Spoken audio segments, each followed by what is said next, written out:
Last 5 minutes, then we're going to get rolling.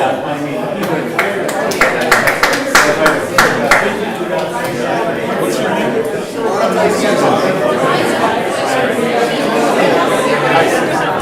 Are you relating to Rob? His mom? Okay. I'm Kelvin. Nice to meet you.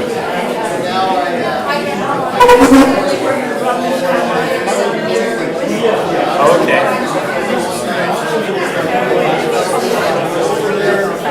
Drag them all along.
off by acknowledging that we live and work on unceded Sinai's Tumulau, or homeland. You don't want to say it in their traditional language.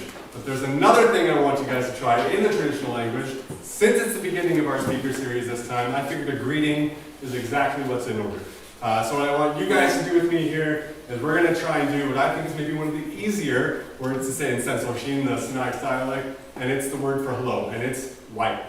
So I'm going to say it again for you guys, white, and then on a count of 3, we're going to say it all together, say a big hello to start off this series. So on a count of 1, 2, 3. White! Awesome! Alright, so if you guys are out and about and you're going to say a greeting to somebody, maybe consider throwing that one out there because you know what, it's a part of bringing back the language, bringing back Sinaics being able to research in their homeland. So you guys be a part of that, we're going to be really happy about it, so are they, and I think you will be too.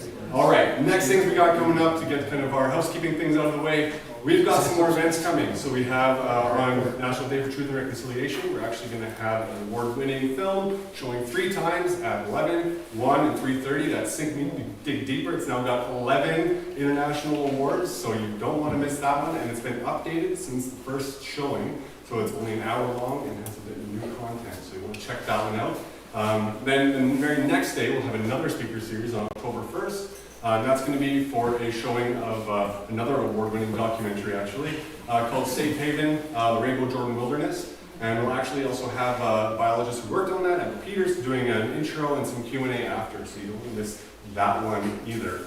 And then, I guess, we're going to get to the idea. You guys are here for the speaker series tonight. We're going to hear from some mountaineering pioneers, some ski patrollers, some of the Alpine Club of Canada, actually called a mountaineering pioneer. You guys aren't here to hear me talk, you're here to hear from Don Vockeroth and Greg McCallum. So without further ado, please join me in welcoming Don and Craig to take the floor.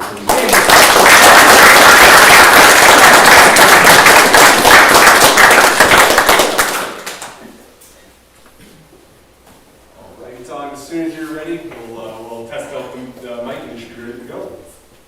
All right. I'm ready. Before I start, I have to mention that I started climbing, and that was probably about 8 years old. And it was a cousin of mine that introduced me to it. And I actually loved it, and then I kept doing it, which was good. Although over the next 20 years, I actually tried to make it more difficult. And as I got going and more climbing, more rock climbing, I realized that there's more to life than that. And fortunately for me, I met Sheila. Yay! That was lucky. That was, I don't know if she saved my life, but she probably did. And it was not long after that I took up, I was a skier, and I took up ski mountaineering, which was doing ski trips. And they were a lot safer than what I was doing, which was climbing harder and harder to a point where there was nobody I could climb with. So I was very fortunate that I didn't die in that pursuit. And then as I came into climbing or skiing, mountaineering, I did a lot of local trips plus other trips in other places. And when I became, in my 60s, I was still in good shape, and I started dreaming about climbing or skiing in the Northern Rockies. And at that time, the Northern Rockies were between Banff and Jasper, mainly north of Jasper. And I realized, because I had driven up into Alaska and also Yukon, that there were a lot more mountains in the north. So then I got an idea in my head. Now I'm 62.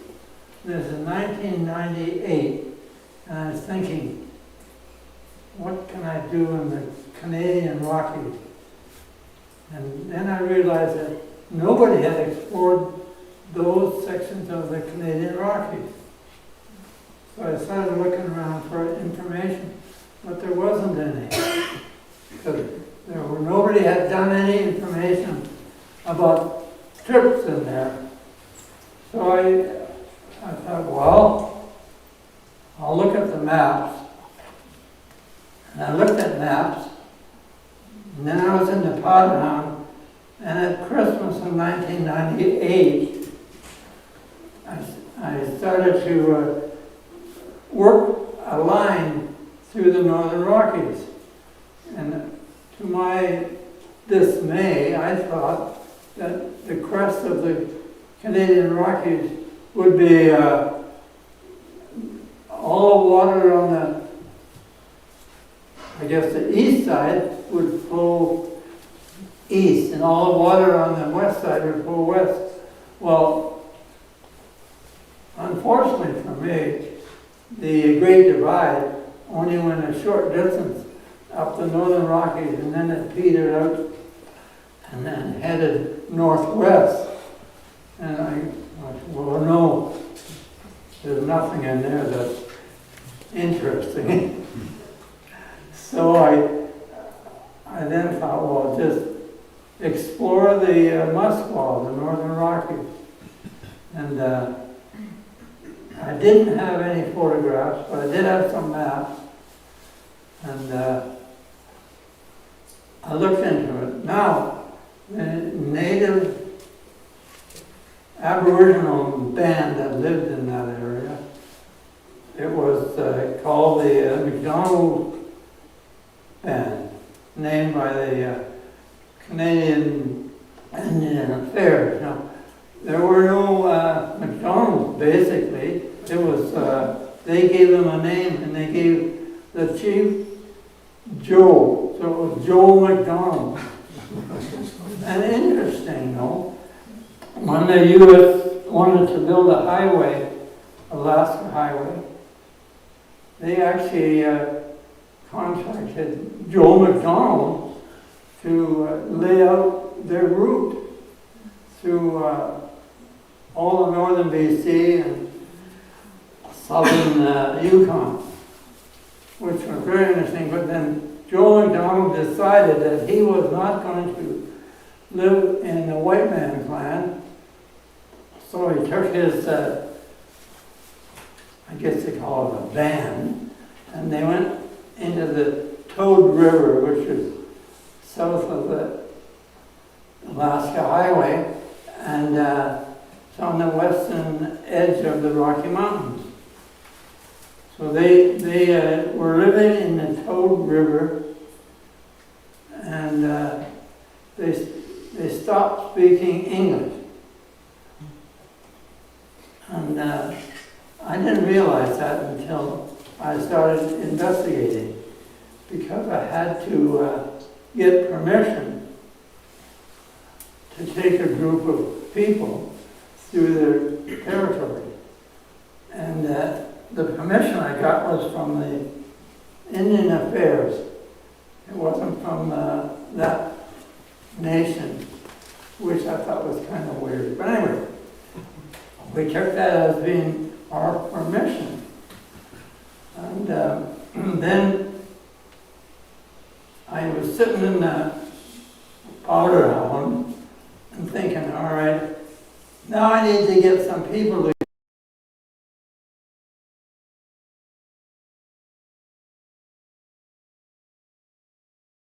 to town had a wealth of extremely good skiers. And I used that and asked a few people if they would consider doing that kind of a trip with me. And they were quite keen, as a matter of fact, very keen. So there were two ladies. One was Bridget Mead, who at the time was the world's best freestyle skier. She'd won that award. And then there were a couple of Americans who were freestyle skiers and were on the freestyle circuit in the U.S. So then I contacted those people, and yes, they would like to go. And one was Joe Marks from Sun Valley, and another one was a young lady who was a writer. Her name was Katie Reiter, oddly enough. So, but they both said yes. And then, but they also, Joe Marks especially, also said, are there any big faces with horrendous drops and very steep? Because that's my ambition. I want to find those. I said, well, we'll take a look for that when we're up there.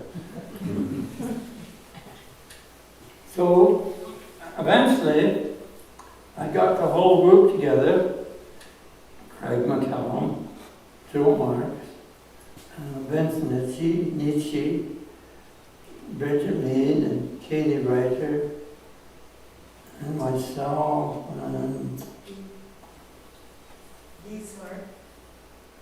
yes, keep going. Right. Peter Guerin. Right.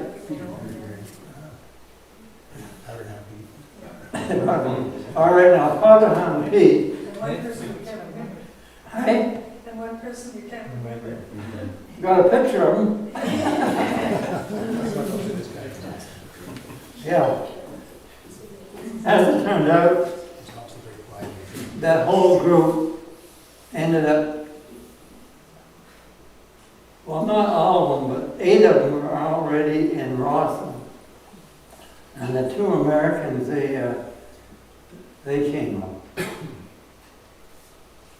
Now, Katie Reiter was young. Was she about 21? I honestly don't know. She was I was old, everyone seemed young to me. yeah. At any rate, her mother was really worried about her, and I had arranged to get a radio so we had contact with the outside world. And the radio was a 17-pound monster that required 2 satellite connections before you could talk. And we never could find 2 satellite connections. Even from the top of a mountain, we still couldn't find them. So it was a extra load. When I took it back, I said, well, I should get a refund. They said, no. So we had the group, and now we had to do some organizing. We had to organize 22 days food for that many people. And my daughter, Melanie, she was very helpful because there was a lot of food to be packed. And she did a ton of that work along with some other people. Then there was the transportation to get up there. And then when you're in the Northern Rockies and in the middle of all of those peaks, in order to get out, it would take 2 days. So if somebody got hurt and the phone wouldn't work, it would have been somebody running out for 2 days to get help to come in. So we're trying to be very careful. 2 days would have got you into the middle of nowhere, not quite as. No, you probably would have been, Would have got to the highway. actually, if you weren't one of those that was hurt, I was gonna send you.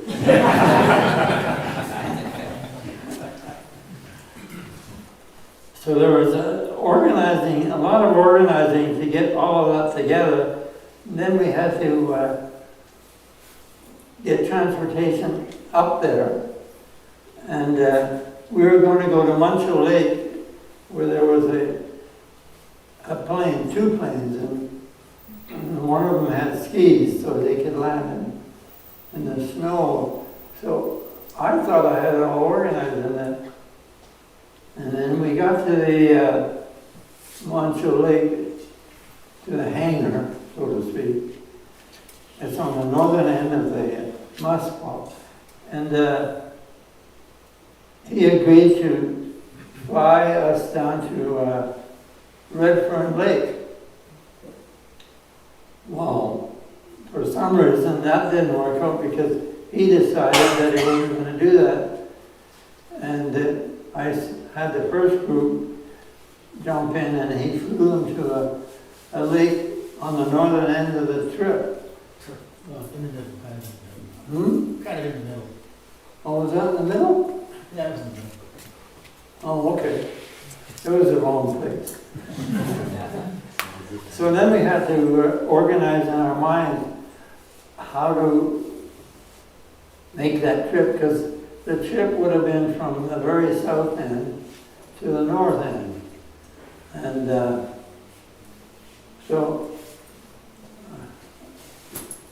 2 or 3 of us decided for everybody that we'll go to Fern Lake, which is kind of in the middle of the whole Northern Rockies. It's a very small lake, but it's very high. And he had no problem landing us all there. But we had to change the way we were going to do the trip. It didn't become a trip. It became an exploration because we didn't have any A to B. And we weren't at the south end. So we camped one day at Fern Lake, and a few of the guys who knew went and skied up one peak. Fern Peak. Right. It was terrible. And yeah, skied back to camp. Good. So we stayed there a day, and the next day we put a food cache in, and then we started heading south because we were going to go down south, try to get to Fern Lake. But we made it probably halfway to Fern Lake, and we ended up ascending some difficult terrain to a glacier, or a couple of glaciers, and quite a lot of peaks. So when we were up there, Craig and Bridget went on their own and climbed a peak on the south end of that glacier area. And Johnny Rabbit. And Johnny Rabbit. Sorry. Anyway, I should talk about Johnny Rabbit. I had skied with him, and I had gone on ski trips with him. And he said to me, "I like adventure." I said, "Oh yeah, what have you done?" He said, "Well, we took a sailboat to the Northwest Passage, and we had our sails, and we would see a peak and we would park the boat and we would climb up with our parasails and then we would sail back to the boat. And I said, "Yeah, you're my man."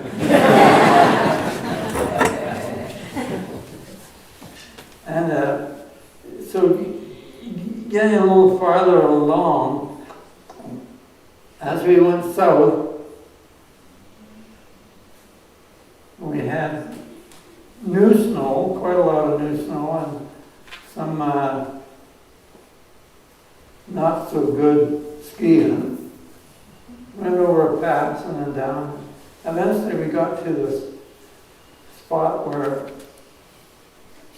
oh yeah, we're looking up and, yeah, we're going to go up that.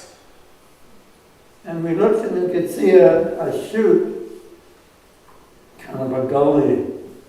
And then they said, "We can go up that." And I said, "No, I don't think so."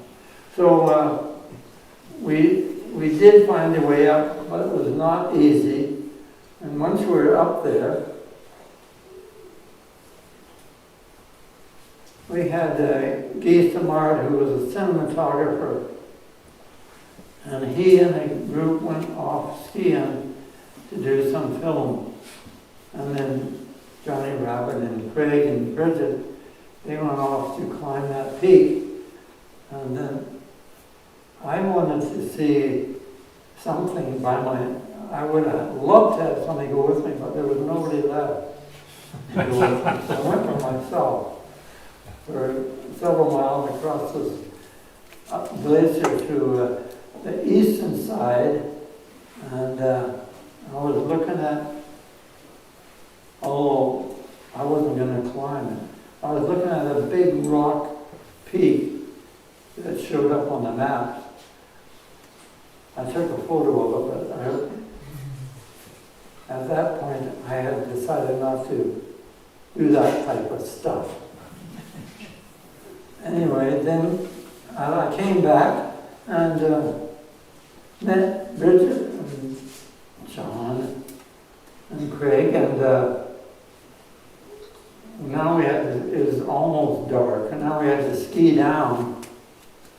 And as we started to head over to where we had come up, there was a set of tracks, several tracks, and they went down to that chute that we looked at.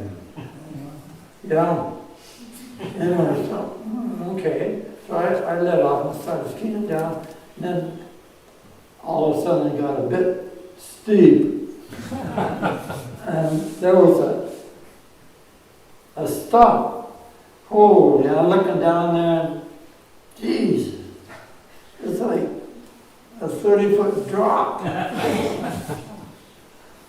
Anyway, so knowing that you can't stand around looking at stuff like that, you just got to do it. So I did it, and of course they followed it. I landed in a flat spot, and then I listened and I could hear a roaring creek to the left, and I'm thinking, it's not good. You guys jumped off too, of course. And then we ended up skiing down, and we skied into camp, and it was a good move because they had supper for us. But it was a trying experience, and we're very grateful that we didn't get there in the dark. So then, next couple of days, we were going back up to Fern Lake, where our cache was. And we got up to Fern Lake. How many? It took us, 3 days? Yeah, I think it was 6 days out, and then only 3 days back because we broke a trail. Oh, okay. Same trail. All right. I didn't realize it took 6 days out to get to that. Well, we were trying to get back to the beginning, and then eventually we Oh, right, were yeah. going to starve to death if we go back to the beginning. Eventually, okay. So now we got our cash, and we took a rest, and then the next day, the Lloyd George ice field is there, and the south end of the Lloyd George was just above Fern Lake, but the slope was steep and it was facing south, and there was a lot of new snow, so we weren't going to get caught in that. So we went down out of the lake into a little valley, and then we followed that valley on the east side of Lloyd George until we got far enough north. Then we had one camp on the way.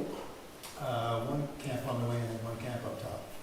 Right, anyway, oddly enough, because of my experience, I'm looking, I'm saying, camp, got to make sure that the camp is not going to get hit by an avalanche. So, picked a campsite, and the next day, I'm thinking of the freestyle skiers that wanted to go and try and kill themselves. And there was one north-facing slope, which had a few obstacles in it. So the next morning, we headed up that way, and we had to climb up like a 700-foot climb to get onto a bench, and then that bench led to the north face of, there was no name on that. It was just a mountain. So that would have been Bridget, Katie, and Joe Marks, and I don't know who else went up there. You went up film. Oh, no, Johnny Rabbit? No. Oh, Gay was up there because he was filming. So, and then I said, well, because the avalanche has, we have to go down where we came up and then ski back to camp. And they acknowledged that, and I thought, okay, good. So Craig and I were watching, and they did their touring up to the summit, and then they turned around and skied down in sections because the ski photographer couldn't stay home. So then, instead of coming to where we were to go down where they stayed high and traversed and kept going north. I'm going. Craig and I were standing, and I said, Craig, we got to follow them. So we did.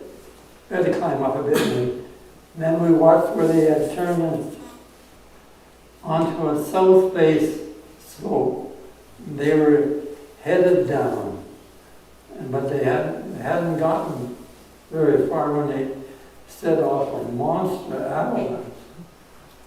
Oh my God, I'm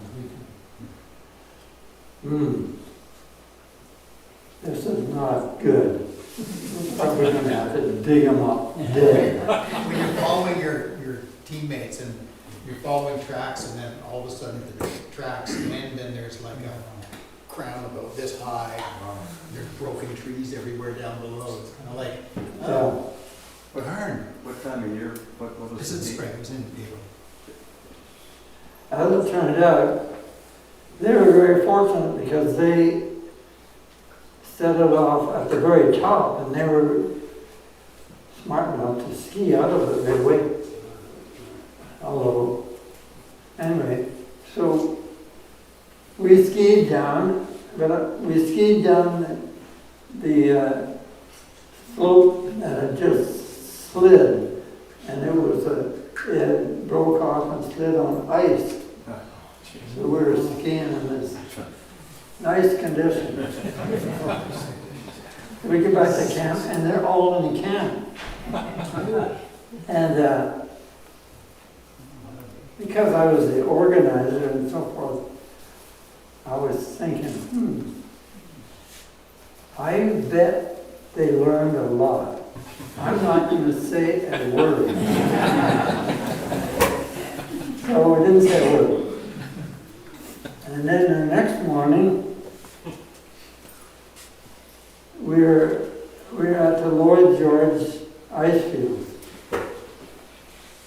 And there was a glacier that had come down to where our camp was. So we got our gear all together and we skied up that glacier till we had to stop and camp. But, and then I said, we should go climb a couple of peaks on this ice field. Nobody was interested.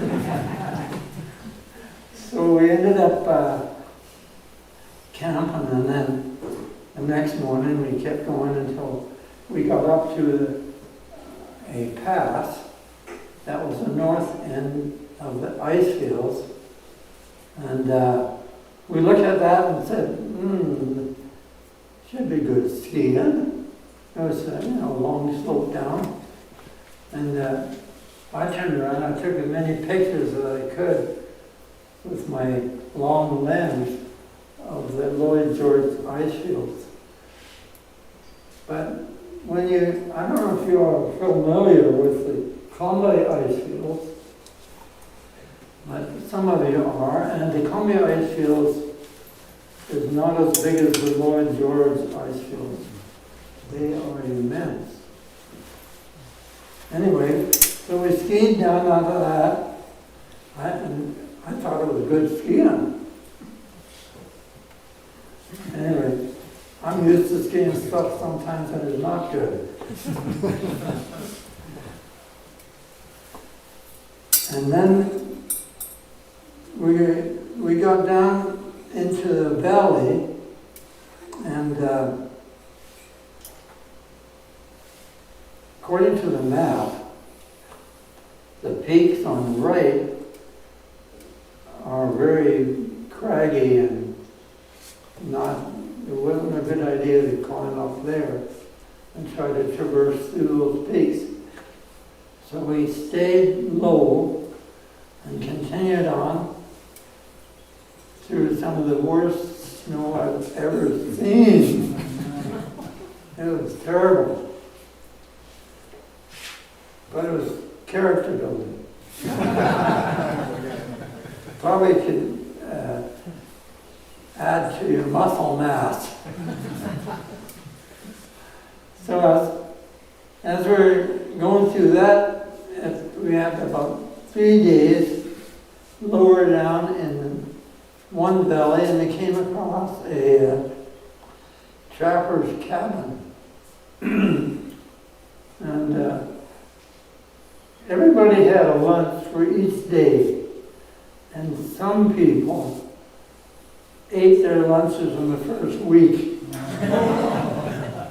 So they're going in that cabin looking for food. And Joe Marks, an American guy, he actually found a little bit of food, and he left a note in there and some money, which was nice. We kept going, and I had a little tiny fish hook, a bit of line, and we were following this river, and I thought, yeah, I'll throw it. I threw it, and I caught a fish. It was only about that long. We didn't throw it away. We took it with us, and we all had one bite. And then Bridget Mead, who's quite a character, she found a huge moose antler that had been shed. And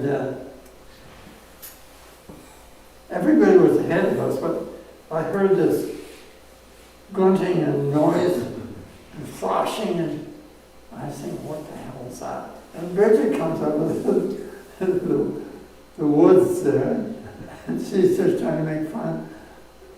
And she had the antler, she was holding on to it, holding it to her head,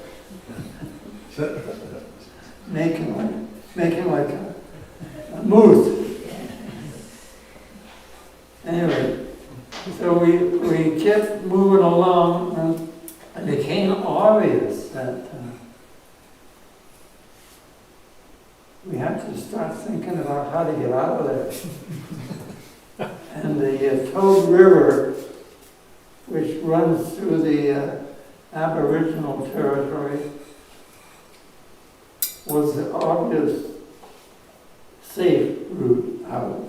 But now we're into like day 18 or 16. And so for the next couple of days, we were kind of on the river ice, so that was easy going. And then you had to be careful, you couldn't stop, because the ice would break and you'd fall in. So Peter Garrett, who was a bit of an explorer, he was on a split snowboard. And I said, hey, don't stop, just keep moving. Anyway, for some reason, he stopped. And poof! It's a very shallow river. It was shallow. He wasn't gonna drown, but he got really cold. In the meantime, I had skied over to the solid ground, but I was killing myself laughing, but I didn't see me laughing. Anyway, he slosh, got on the high ground. And then we had to dry him off. Unfortunately, I don't know what made him stay wet.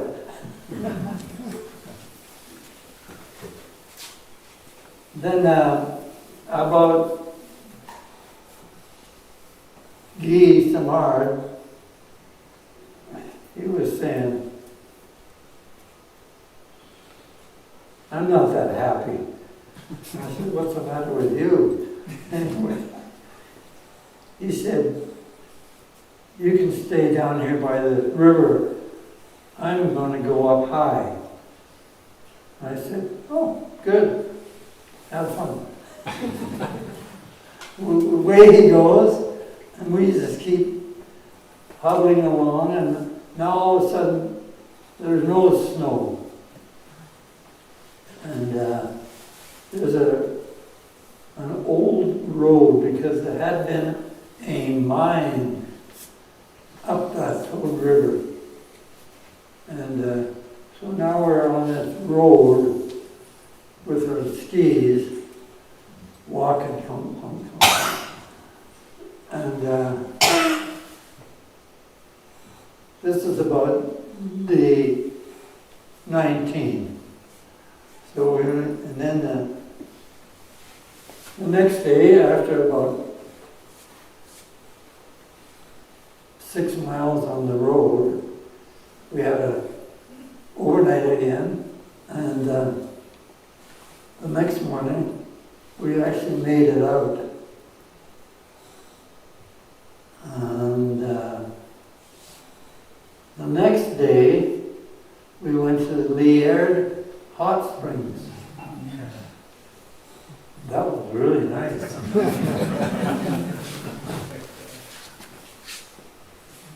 Now, I'm going to turn it over to Craig, because he's going to show the slide, or the images, and talk about them. There's only 74 images. He was waiting on the highway. He actually hitchhiked back, got his truck, and then drove it. He was waiting on the highway when we got there, because we were 10 or 15 miles from where we were parked. Oh, you're talking about, It was wondering what happened to Guy. oh, We left him there. no, he's, He's someone we used to know. everybody on that trip was quite self-reliant. And I never worried about anybody deciding to do something a little different. It was okay. Okay, Greg, Good. you're taking over, buddy. All right. No, I'm good. So, how many people here know where the Muskwa Range is? Not exactly, I know.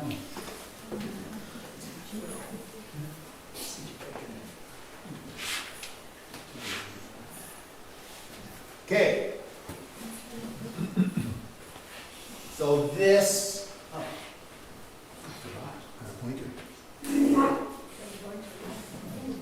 So obviously Rockies going all the way up, and they kind of peter out here, and they actually start again up north. This Fort St. John would be about here, Fort Nelson would be up here, and this is Muskwa Range, right there. And so the mountains kind of get bigger again when you get there, and they seem actually way bigger because the tree line's so low up there that, you know, very craggy. And so specifically for us, Am I on your way? probably.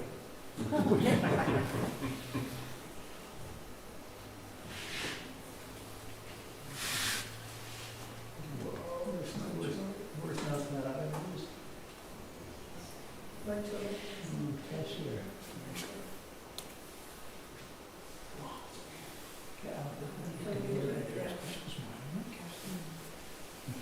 So again, Fort St. John is probably around here. Fort Nelson is up there. Right in the middle is a place called Pink Mountain. And so we would have started right around here. Well, we were supposed to start right around here. There's a lake here called Redfern Lake, it's a provincial park. The plane ended up taking us not to there. And so we actually started about halfway. So Munchell Lake is here. This is the Tug River Valley. We started, you know, sort of halfway between where we wanted to. And the end. was on floats as opposed to Skis. It was on skis. Skis. So the pilot's excuse was, it was a really unseasonably warm winter they'd had, and it was very low snowpack, and the pilot said he didn't feel it was safe landing on the other lake. I'm not so sure about that, but whereas Fern Lake, where we landed, was quite a bit higher. So I could argue with him, but so we started out sort of halfway, and then, you know, tried to walk back to Redfern Lake. Don's a very goal-oriented person. The goal was to do this traverse from this point to that point, so we tried to do that. Unfortunately, you know, we had limited food supplies, so we walked back until we got to the point where we just weren't going to have enough food, because we left half the food at Fern Lake, which was about halfway. That was our food cache. So we took 10 days food and started walking towards the beginning. Walked like 6 days, and we got pretty far back, probably made 3/4 of the way, and then we did the skiing, which actually that was the best ski of the whole trip. There was some good skiing in there. There wasn't a lot of good skiing on this trip, but that was really good skiing. And then we actually got back really quickly because it was the tour. Like, this was a great trip, but we had no luck. Like, the skiing conditions on this trip were brutal. When we left to go back to the beginning, it was like this breakable crust that was too thick to walk through, and then like this much depth pour, and then ground. And you were walking on the ground. And if you'd have to pick your skis up But we actually tried smashing the crust to break trails, and we tied ropes to the front of our skis so you could pull your tips across. Like, it was awful. So bad. And of course, we're hauling, we've got like packs on and we're hauling 60-pound sleds behind us, right? And so, You skipped that part, Don. so what took us 6 days to get there actually only took us like 3 days to get back, because we just took mostly the same trail, right? It snowed. And it did snow too. Yeah. So then we went back to Fern Lake, and then, you know, made our way back up to.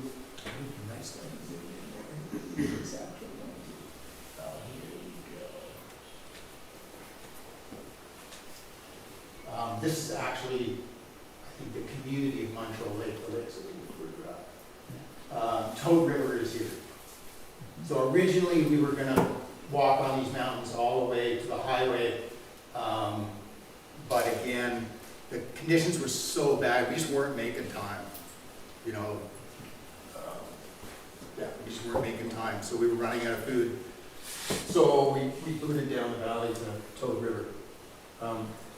To start with, there's only one reason I went on this tour, and that's because Don was organizing it. So I moved here about, it's going to be 50 years this year, actually, when I moved here.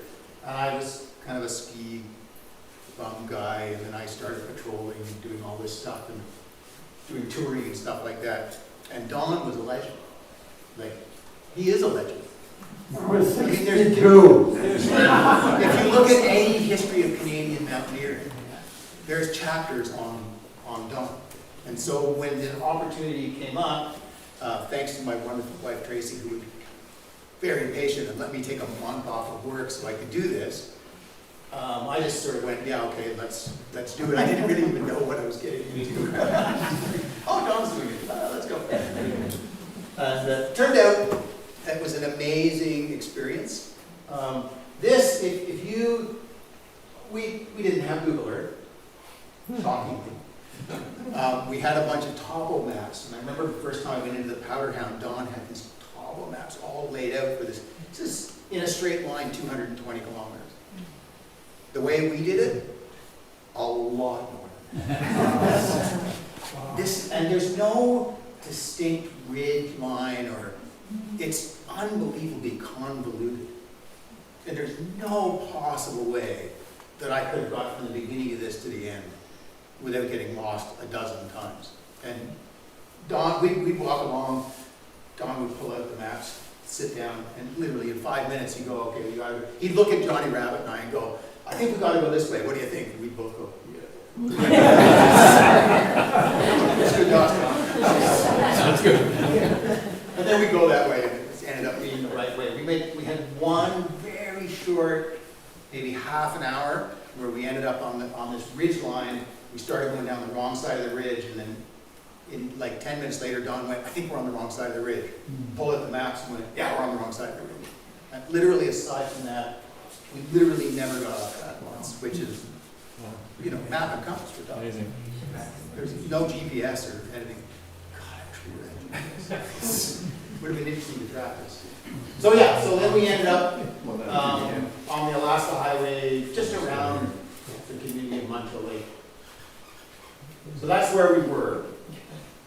You can Google map it at home and see for yourselves. It's an amazing area.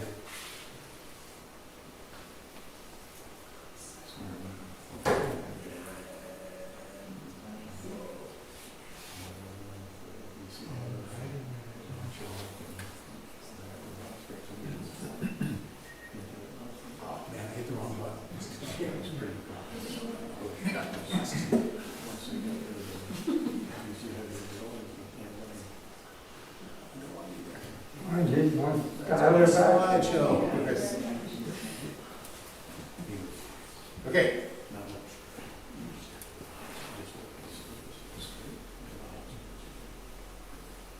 The beginning. So that's the Muskwa Range. Wow. So this is looking from the road between Fort St. John and Fort Nelson.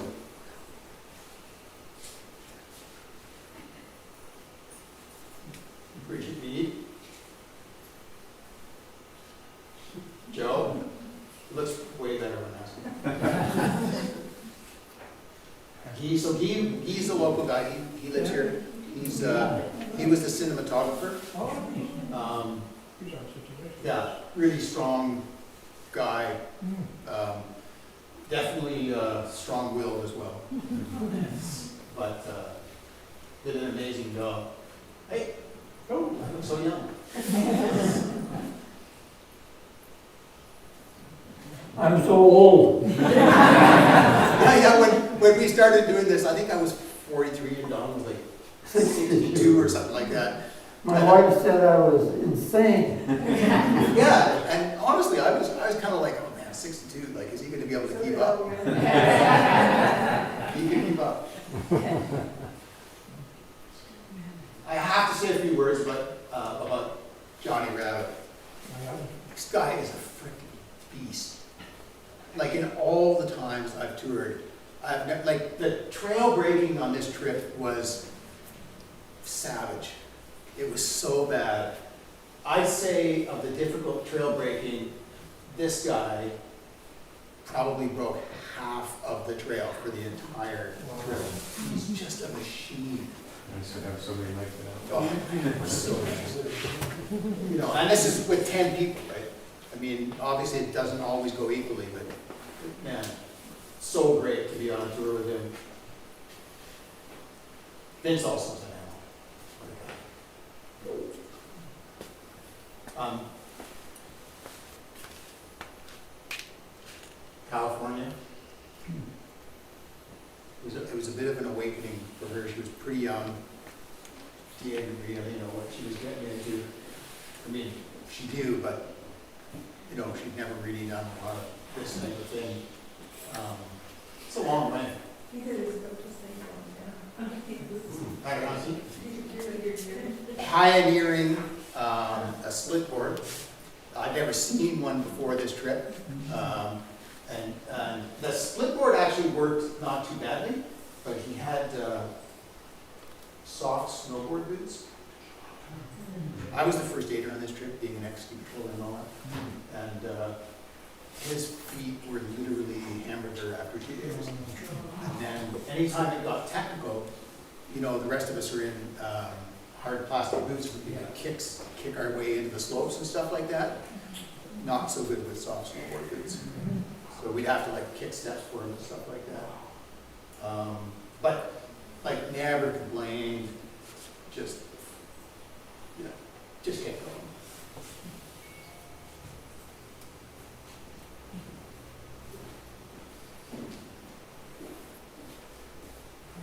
Oh, here we are. That's when you did cross street with rails. The old crate that was there. How many people altogether, Craig? 10. 10? Altogether. Which is a big group, but it worked out pretty good. What a surprise. It's a long way. It's in the middle of nowhere.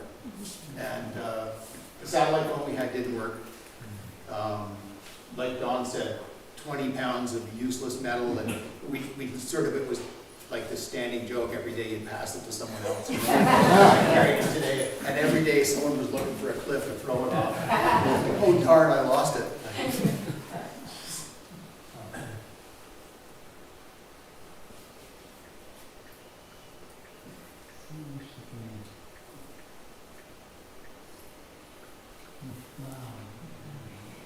It's unbelievable country up there. It really is.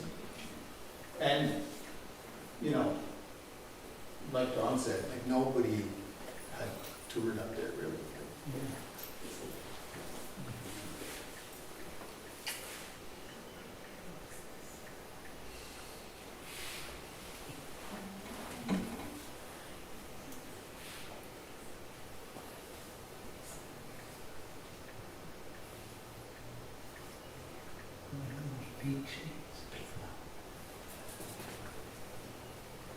Must have been the beginning of day 2, because we left day 2.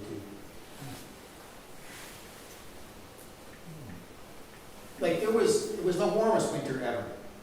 Because there's we went into all kinds of like open water and stuff in the creeks, which at that time of year up there just shouldn't have been happening. There shouldn't have been no open water up there. It's way out there. It's almost at the Yukon border, right? We ended up only a couple of miles from the Yukon border at the north end of this tube.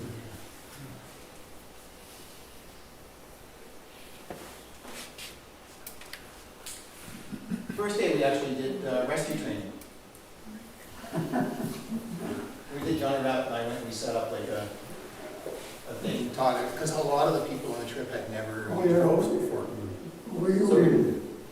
You were thinking about crevasses? Yeah, Good. so we taught them all how to like get up a rope. That's where we went up. We had to pick our way through. Yeah, this was actually this, I think we actually skied down this. Like, isn't this where they actually went off track and we ended up following them down? Oh, okay. What the thing Don was talking about, man, like, you know, you go up a route, you come down. You know, and instead they follow this creek down, and then, you know, you're like obligated to follow them because you're dead in there. And it was just awful.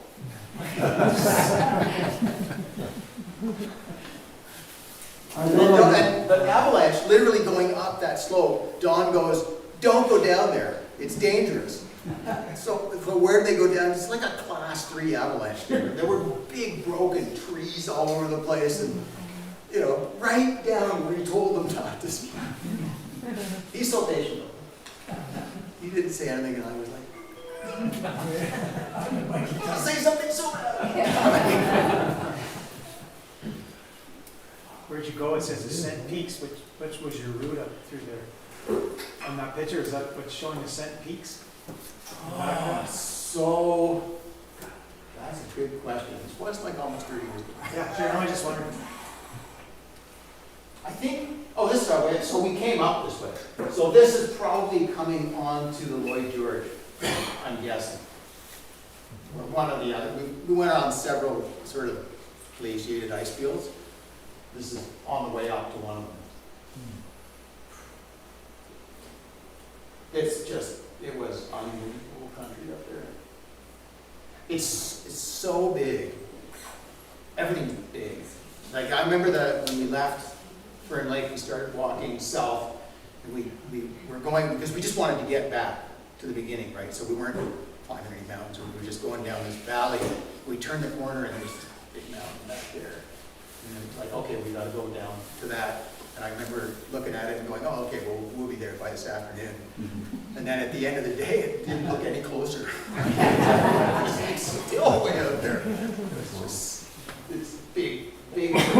Craig Sue's line is at off peak. Oh, I think that's where Katie and Johnny and I skied, actually.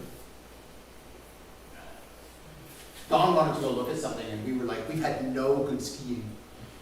And so we actually climbed up that ridge and then skied down there. And by the way, that was really good skiing. The top part of that was really good skiing.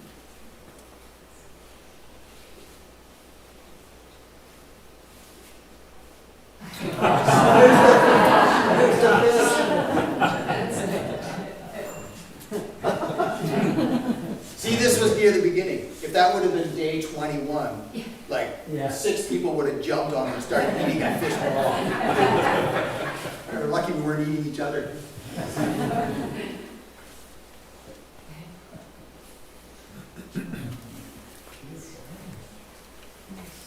I brought these little bottles of ginseng. Every day I was taking a ginseng. And I brought a couple of extra. At the end, we'd run out of food. So nobody had any food. And literally, I remember in the morning, I got my little bottle of ginseng out and I could feel eyes on me.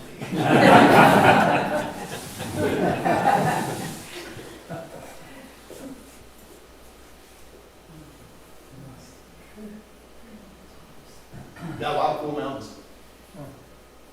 And if you'd had time, like lots of great skiing here, especially on a better snow year.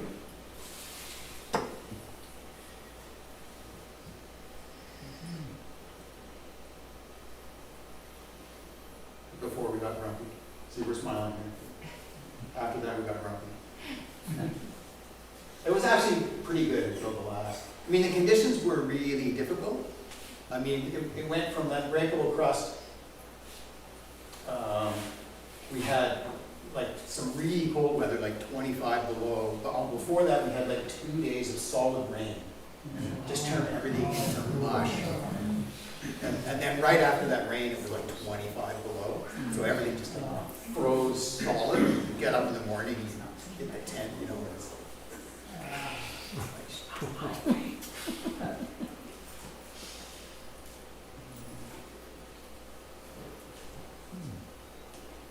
These are not exactly in chronological order.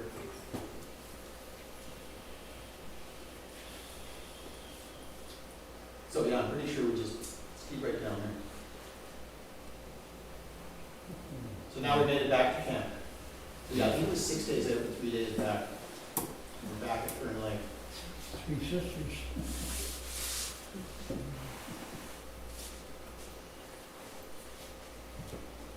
Which were where we had more food.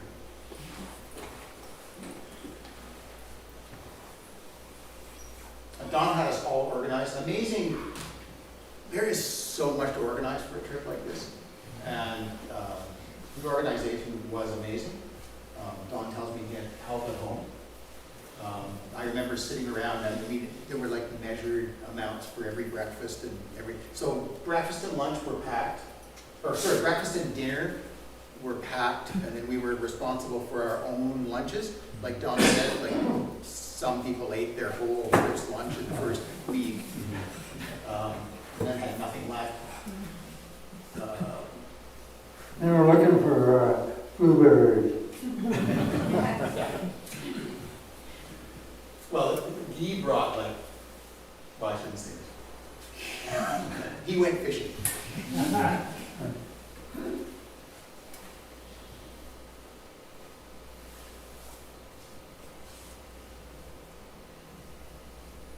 And actually, he also tried to set up a rabbit snare one night. We were pretty hungry. Anything. We would have eaten anything at that point. Camping life.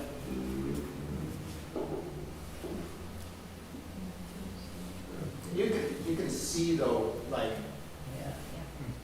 this is an incredibly low snow year for out there.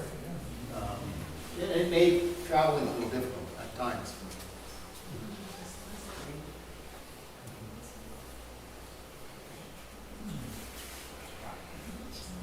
And it's, you walk along a valley and then you have to climb over some big thing.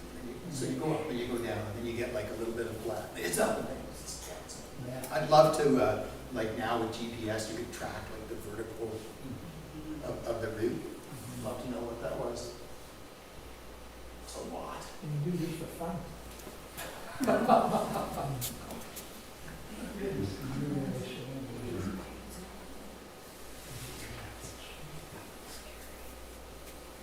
I mean, do it for fun. I'm not. Like, there's fun involved. I mean, but I did this because it was an adventure. Oh, for sure. And I just wanted to do it. I knew it wasn't going to be all fun. It was way too long to be all fun. Big elevation changes all the time. And then, but we were running into this all the time, like open water. We were having to take off our pants and walk through creeks and like throwing stuff to people and making a chain to get across like little creeks and rivers and stuff like that. Craig, I don't see the sleds there.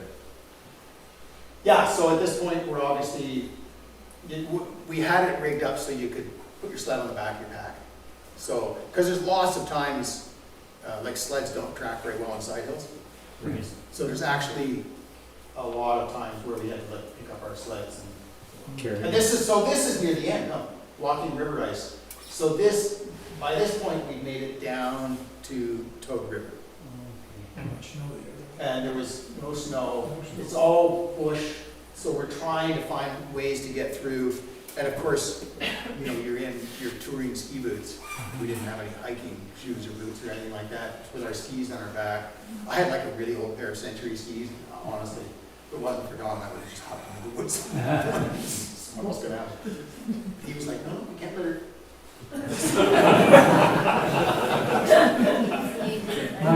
My favorite expression was, having fun yet? They ran into Joe McDonald. Never ran into Joe McDonald. No. We didn't run into anybody. We did see a grizzly bear mom and a couple of cubs exiting their winter cave on the side of the mountain. Fortunately, a ways from us. And lots of wolverine tracks, and there's wildlife up there, which is amazing because it's just so barren. I gotta tell you the truth, that bear and his two cubs, they didn't like the smell of us.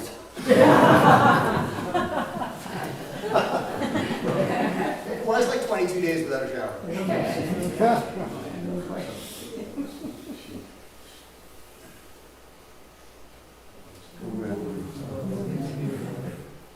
Yes, there were 3 or 4 skis that were really epic.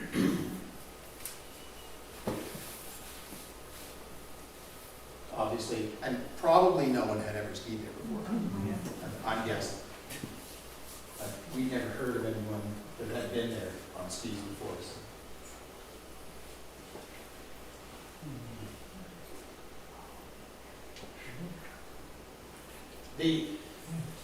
The skiing though, like if you wanted good skiing, you had to stop because, I mean, your packs were like 60 to 80 pounds, right? So even in good conditions, and this is before shave skis. So even in good conditions, you know, skiing with a 60-pound pack is, you know, it's fun. It's nicer. Yeah, you don't want to do one of these. Lloyd George, this is why we were doing rescue training at the beginning, because we moved our way up through that. But we made it. There we are.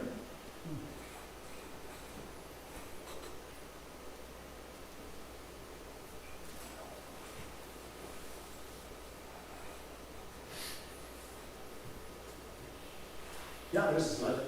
Well, you can sort of the sleds were great for the most part. You know, unless it got challenging enough, you had to put it on your back. Yeah, they were. It's way easier than we did find though. Beginning, we just would take off our whole packs and throw them in the sled, and that was actually hard. We ended up, most of us, taking like 20 pounds, putting it on our back, and then putting the rest in the sled, and that made the sled easier to pull, and 20 pounds on your back was no big deal. So.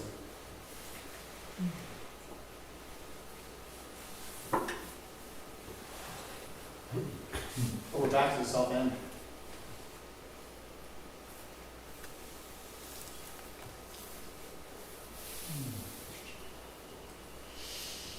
It still never ceases to amaze me that we never got lost. Did you have pretty good weather all the time you were there? Oh, hell no. Just raining? It poured rain for 2 days. Oh, right. It snowed 3 or 4 days. It was really cold. We did have some good. We probably had half the time was actually really good weather. And some of it was actually really good walking too. You know, it wasn't all bad. It was so great to get to a place where the snow was nice and packed and you could just like foot along.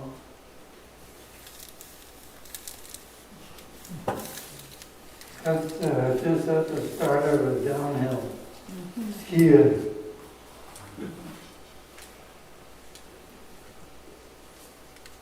Yeah, I'm thinking we got to the top of something, and that's why whoever that is so happy.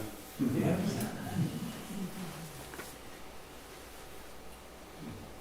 So here's the little cabin. And so at this point, yeah, we had to leave the Alpine for some reason or another. And we got down there, and yeah, people were running low on food. I think Joe opened a can of beans or something, actually. And then they left $10 or something.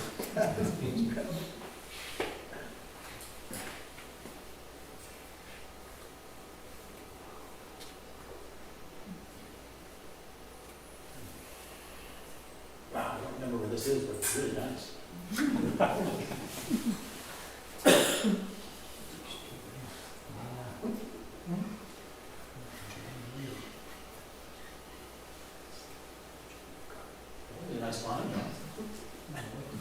No. I don't do that.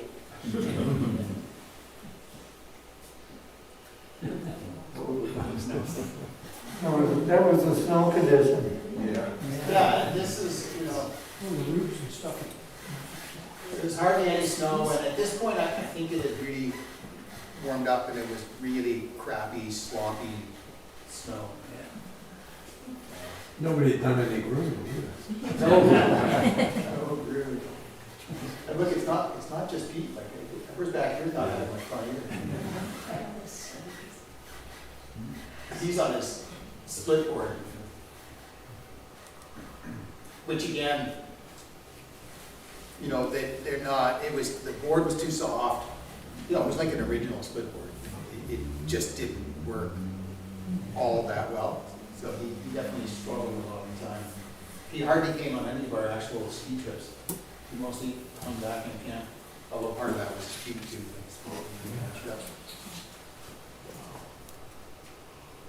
There we go, there's some skiing. That's a day pack too, so that was probably a lot of fun.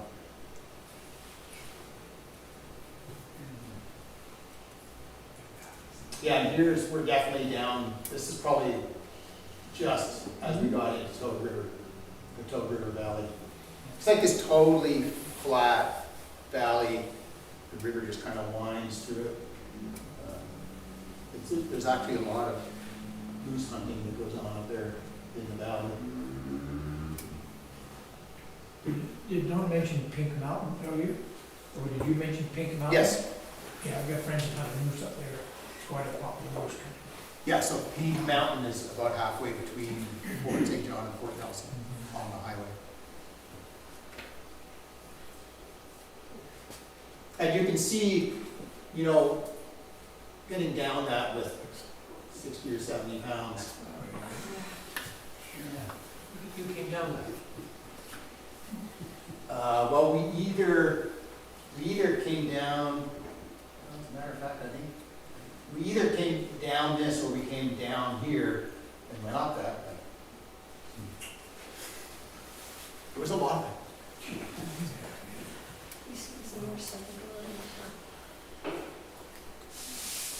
Was there any questioning on the people that you didn't really know about conditioning going into this? The conditioning, Don, you know, those that you didn't know really well, did you question their conditioning, knowing what you might run into? Well, you end up assessing as you go. After you start day one?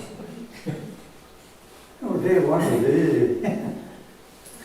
We got flown in. One thing I got to say though, it's not that often in Canada, in or BC, where you can go and have total wilderness with absolutely nobody.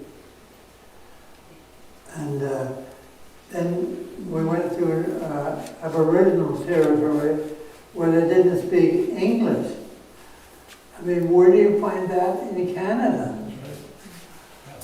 Totally incredible. I mean, Remarkable. they're probably not there now, but. Pretty special.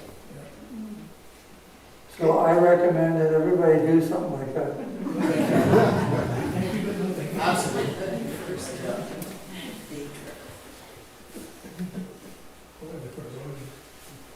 Oh, there's Oh, yeah. When she was in the bush, before she showed up, it was quite amazing. I was thinking, God, it's either a bear or a big animal.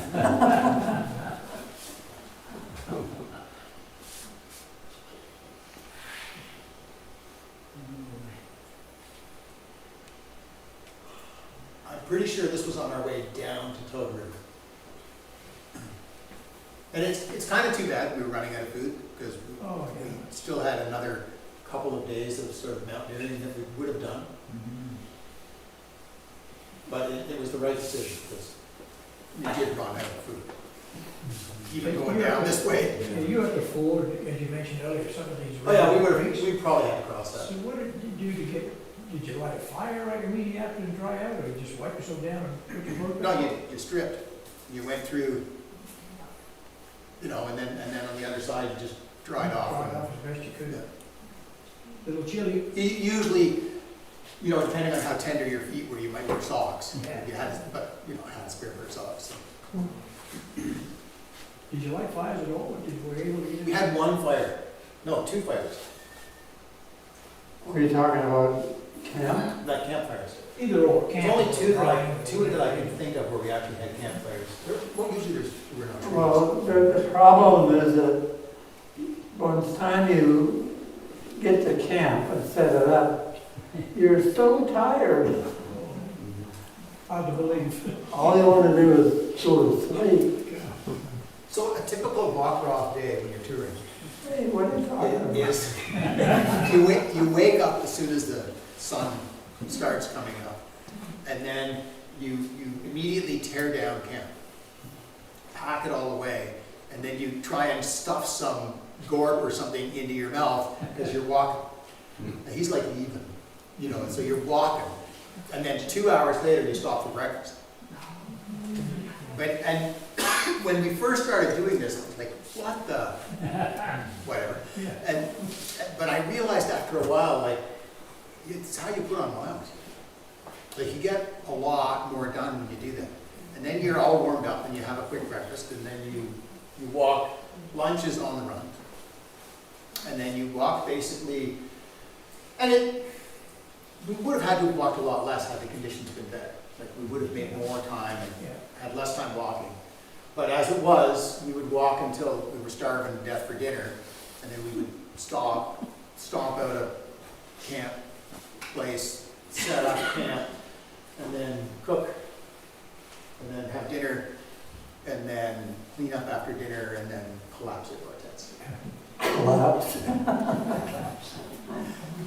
Usually falling asleep on the way to the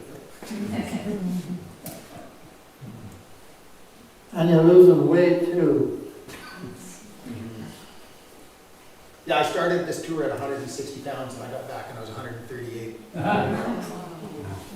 Yep. It's too bad you don't have the picture from the hot springs. Yeah, the hot springs picture. But the picture on the actual, so the picture that's on the little pamphlet they put out for this was a picture that Maddie Chalmers found in a magazine in Australia. I didn't even know that picture existed until 6 months ago.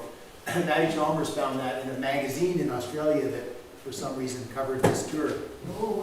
And I think if you look at that picture, you can kind of see what, that was at the end. You can kind of see the shape of it. Our faces had no, like, you could see bones. I only lost 7 pounds. Yeah. I had good lunches. That's efficient. I think Johnny and I lost the most weight. He lost a lot too. He started a little heavier though. He probably started 185 and lost the same 25 pounds, but didn't look quite as emaciated as I did.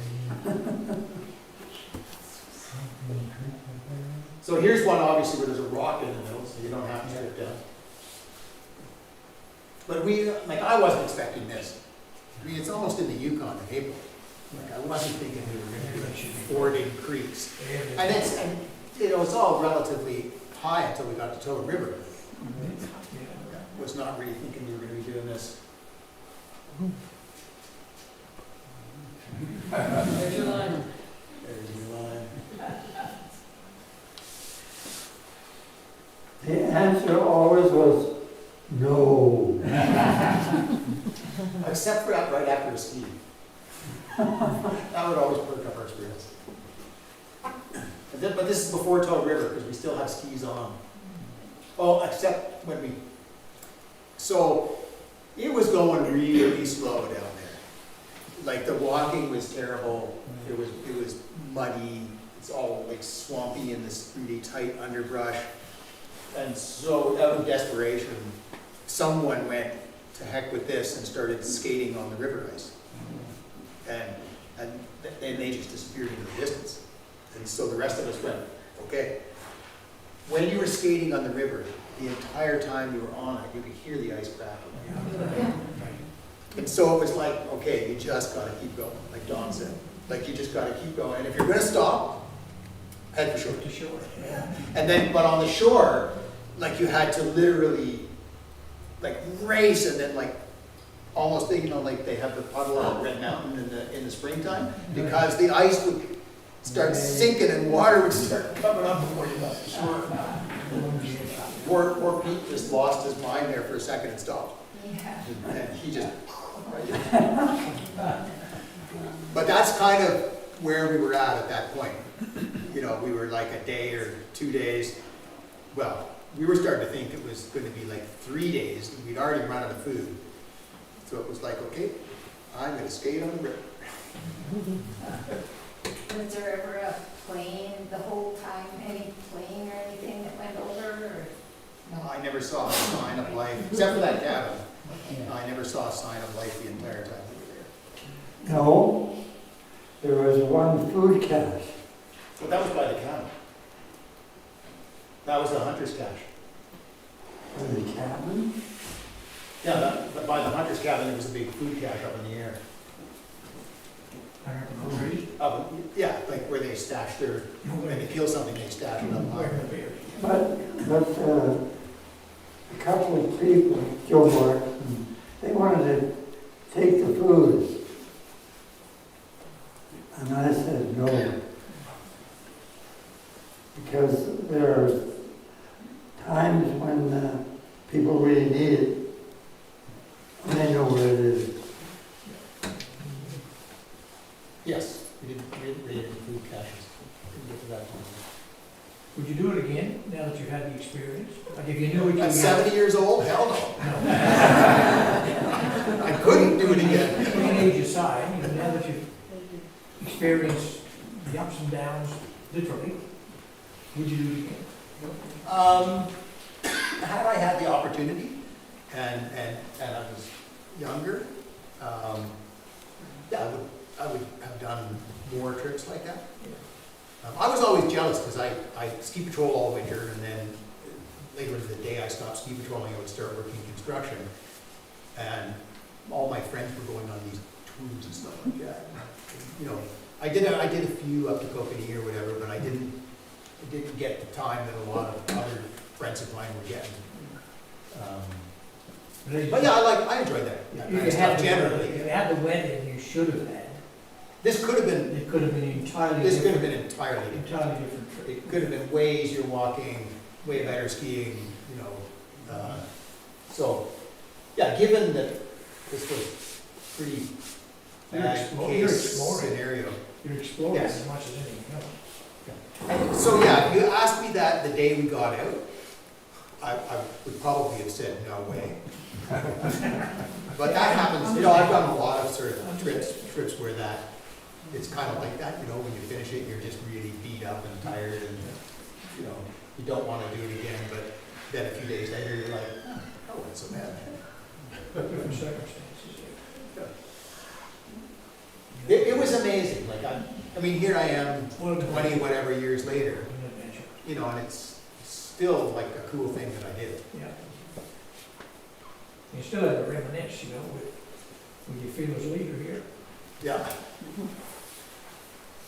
Pretty awesome. Yeah, glad I got invited.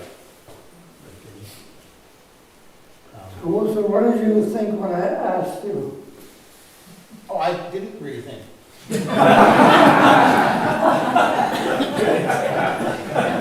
I just kind of went, you know, oh, Don's doing a trip and I'd like to do it with him, so I just didn't really, I think I talked to Tracy about it. Kind of like, hey, can I do this trip? It's like a month.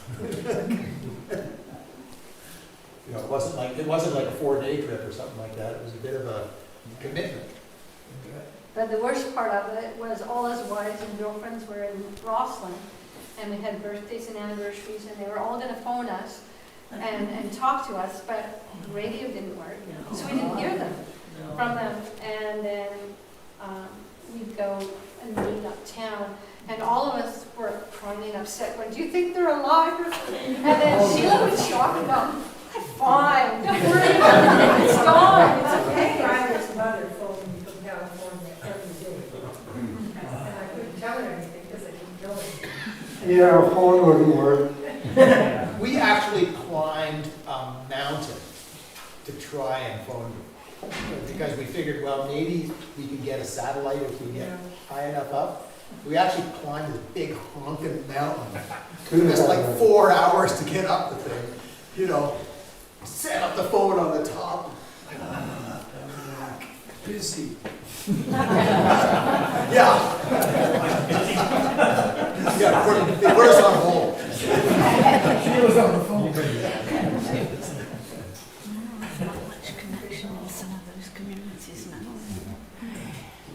And here's Don doing what Don did. Yeah.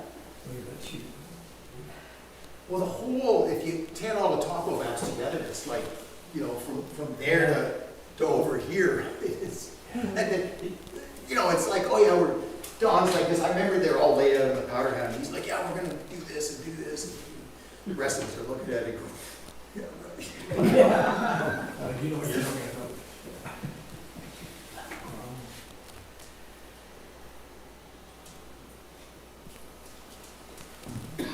Yes. This unfortunately was the last 3 days of the trip. You know, we ran the snow, skis on our backs, you know, hiking in ski boots basically. The good news was because we had no food, our packs were quite a bit lighter. Yeah. You didn't have to waste time eating. Didn't have to waste time eating.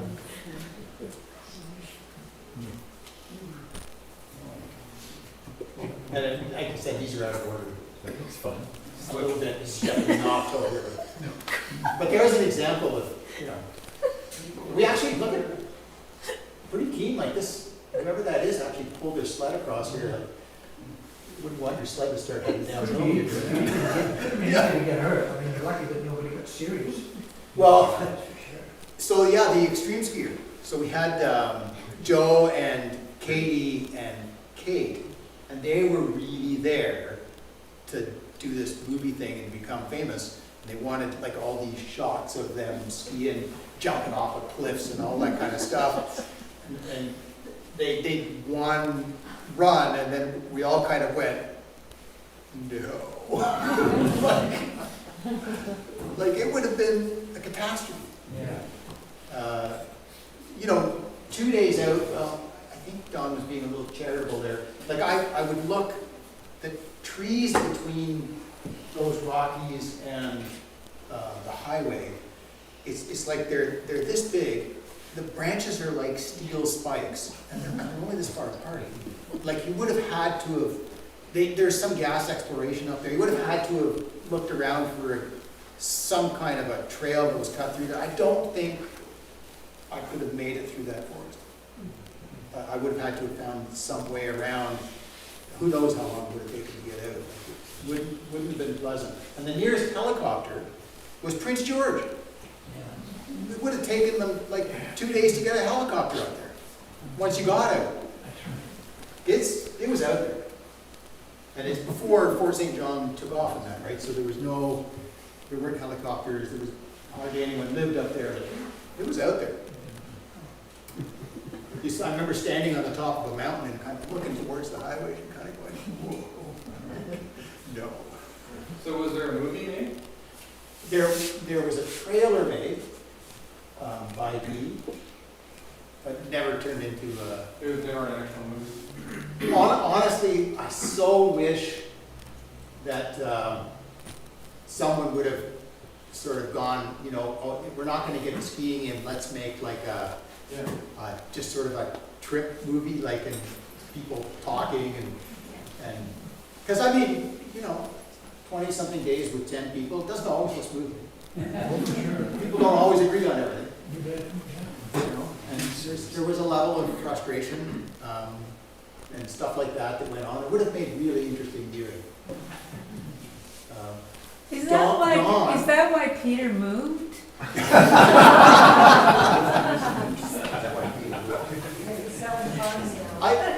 I will say I wanted to do this trip was because of Dawn. And when we were on the trip, Dawn's very soft-spoken and very quiet, but he kind of exudes this aura of almost invincibility and confidence, and so that's really helpful in these situations, because people are starting to, let's go this way and get out of here, or let's do this, or let's do that. And like for me personally, and I think for sure for Johnny Rabbit, it was kind of like, no, we're going to go with the guy that is probably going to get us out of here. and because of just his nature when he's in these places, yeah, it's easy to do that. Like, I never looked at Don and went, yeah, he thinks we're in trouble here. Like, he was always like, it's just another day. You don't need to eat really anyway. You can last like 30 days with it. So nobody realized it, but I was enjoying myself. That's the other thing. Look at Don. It's like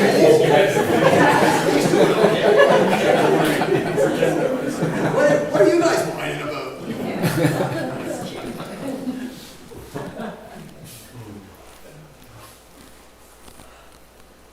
You gone through all your slides? Not quite yet. Oh. More shots of face plants. Yeah. So, I mean, I think you can tell by that picture. You lost weight. You were younger. Obviously, that was way younger. But I don't think I've ever been in better shape than when I got on, aside from the body mass lost. I think I could have hiked straight up the east side of Oakland. You probably could have run a marathon. Probably could have.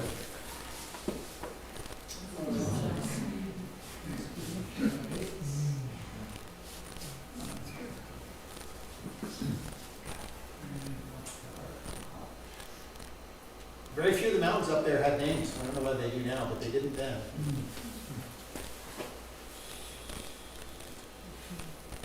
Maybe we can get one named after you. I don't think so. I was merely a bit player in this scene.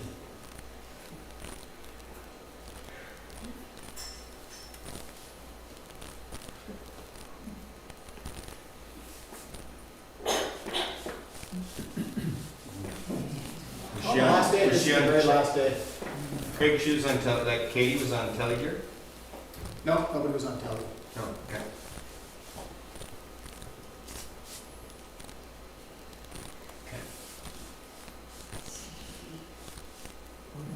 No snow there at all?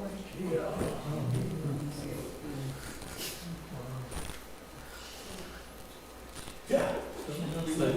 Where do I go now?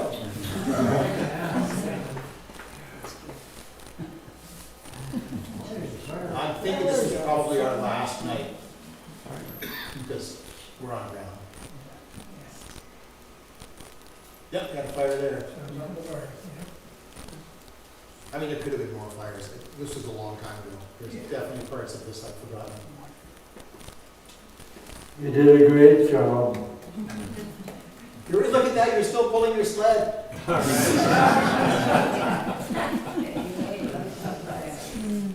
Yeah.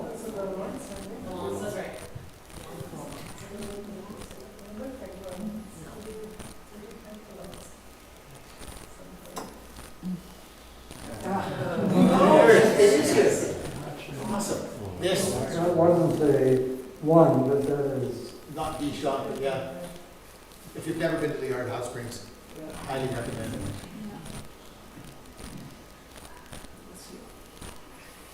They're probably a little different now.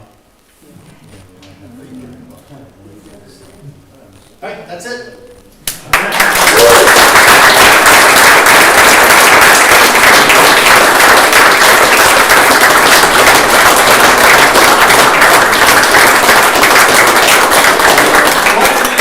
Presentation. Honestly, I got to be lucky enough to put together a lot of those pictures before you guys got to see it all, but I didn't get the story with it. So I gotta say, hearing the hardship and not having to experience it, seems like a much better situation. So Well, thank you guys for you're sharing. young enough. Young enough. Yeah, you know what? I do my hardship at the keyboard right now, but maybe I'll eventually get back to the backcountry. It's been a minute. You know what? One more round of applause. That was so